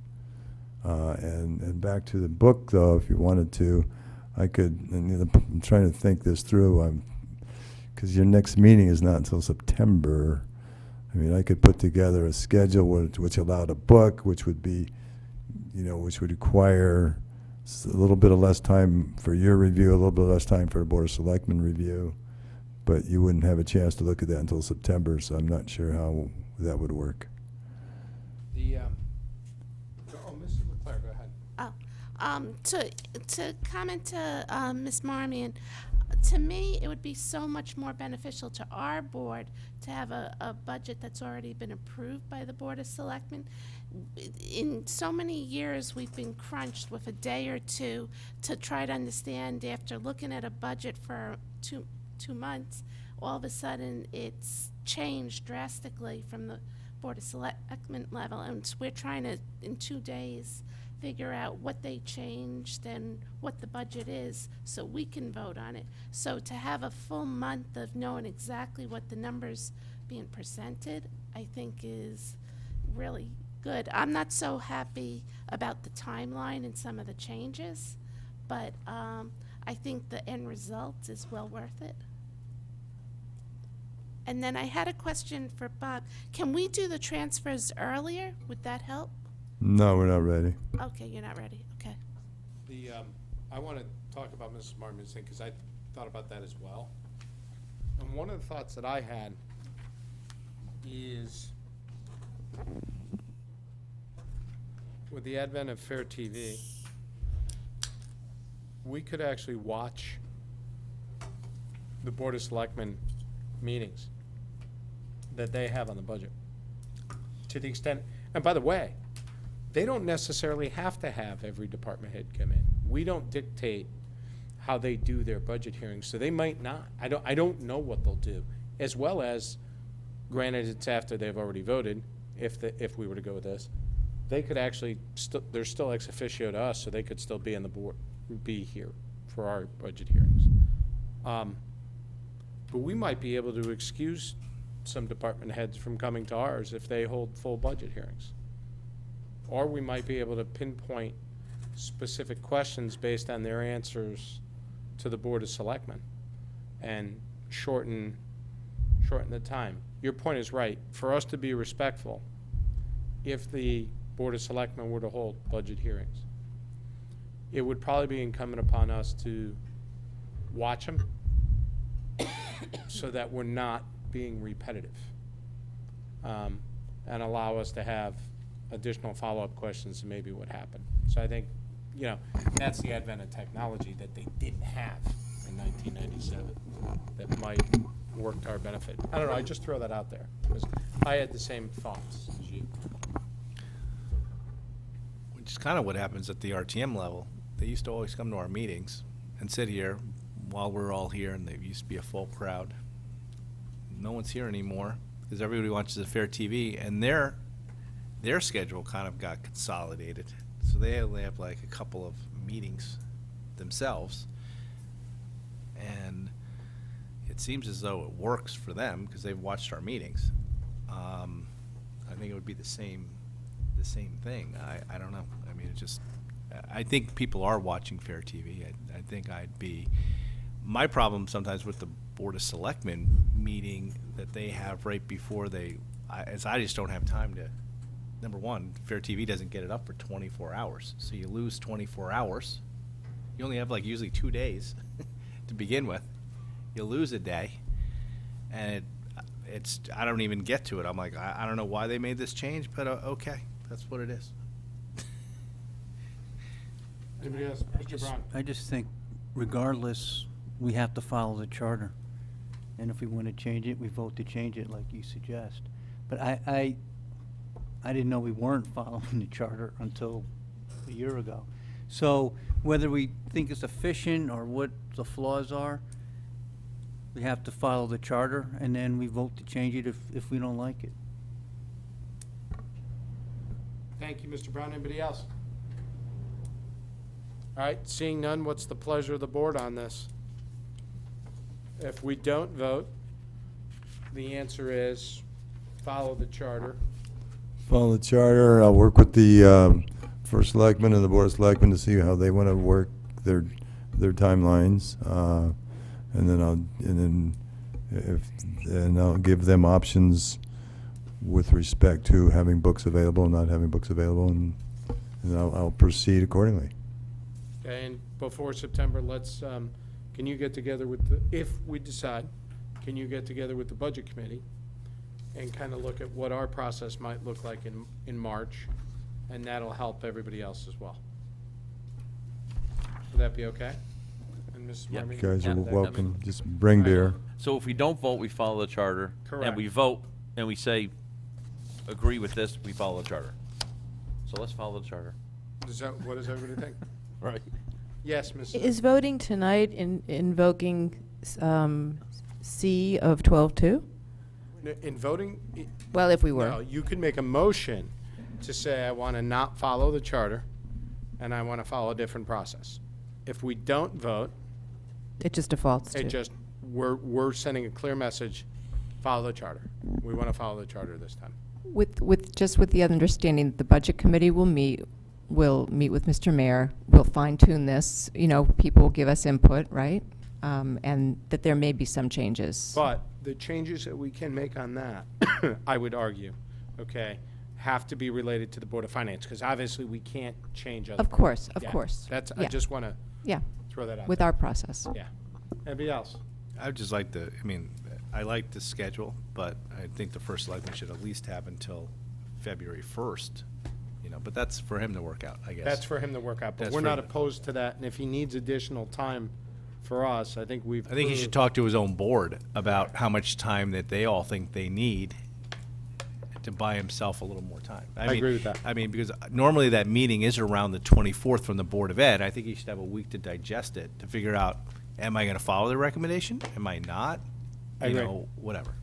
No, thank you, Mr. Walsh. I mean, we And I- can be, and as we talked about, obviously, they have to present us with approved numbers by March 1st, but we can be flexible as to when we kick off our review. We've already shown that we can be flexible with our meeting Right. schedule. I'm trying to figure out how this process is going to go. 'Cause, the first selectman sets the Board of Selectmen agenda. So that's- we can't so dictate basically, that. you can't dictate that. I can't dictate that. Right. And I can't talk directly to the Board of Selectmen. I only talk directly to the first selectman. Right? I would hope he'll take your counsel. Yeah. Anybody else? Seeing none, any motion on this item? Seeing none, can you communicate what our actions represent, Mr. Mayor? The last item on our agenda was any other communications, and as I indicated, I don't have any. Mr. Mayor, you don't have any, correct? All right, anybody have anything? Seeing none, I want to thank everybody. This was a very productive meeting. We got through a lot of stuff, made a lot of good decisions, great discussions. Being that we don't meet for a while, I will keep you updated as events warrant via email over the course of the summer. But I want to take this opportunity to wish everybody the happy end of a school year and the happy beginning of summer. And maybe we'll see Deb around the pool or whatever. But thank you all for all your hard work and effort. And may I ask, Be on time at the pool. might I ask that we do get a couple of these committees together over the summer so they can make some progress, whether it be fund balance, Yeah, I think that's a good budget thing. committee. I think so it'd that be- we can report on it. I will make a commitment to get the fund balance committee. Yeah, it's a good- going and using this time to do something productive with that. It's a good discussion. So thank you, everybody, and thanks. And by the way, thank you. We had an early meeting this evening. This started at 6:30 with the Board of Education. We thank them for their hospitality and inviting us in. And that's it. Does anybody have a motion? Anybody have a motion, Mr. DeWitt? We have a second by Mr. Brown. All in favor of adjournment? Opposed? Abstentions? Good night, everybody.